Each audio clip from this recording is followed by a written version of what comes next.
Guys, for today's video guys, magluluto tayo ngayon ng tinulang manok. Ito ang gagamitin nating sangkap. May nakahanda na ako ditong manok.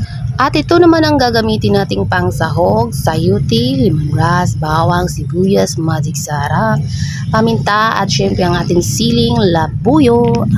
Let's start guys. Igisa lang natin ang ating sibuyas, bawang at saka ang ating luya pampawalan ng lansa. At ilagay na natin ang ating manok. Igisa muna natin itong manok bago natin lagyan ng tubig.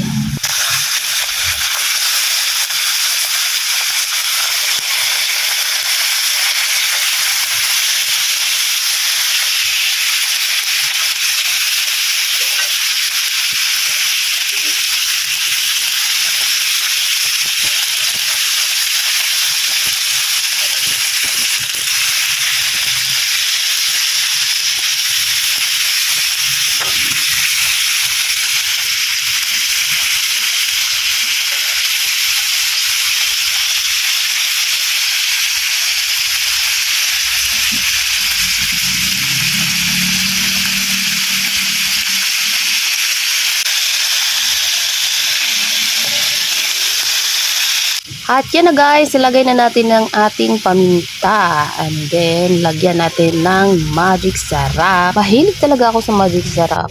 Lahat yata ng niluto ko, magic sarap yung ginagamit ko. At yan na, nilagyan na natin ng tubig ang ating manok. At hayaan lang natin maluto guys. Takpan lang natin. At ayan na, fast forward na naman guys. Para madali. At ilagay na natin ang ating lemongrass or tanga dito sa amin guys. At ang ating sayote. Ang sayote ay maganda to sa ating katawan. Highly nutrient siya guys. Also rich in fiber. Tapos low calories pa. Kaya maganda siya sa mga nagda-diet dyan. At ang daming recipes na pwedeng magawa sa sayote guys. Pwede siyang i-fried. Pwede din siyang lagyan ng itlog. At pwede din siyang igisa, lagyan ng sardinas. Sarap. At ito na guys, malapit nang maluto ang ating tinulang manok. Kaya nilagyan natin ng asin. At syempre nilagay ko na ang siling labuyo. Masarap to guys. Anghang kasi ang labuyo. At yan lang guys, pakuluan lang natin ng mga 365 days. Charot lang. Ang haba naman kung ganun.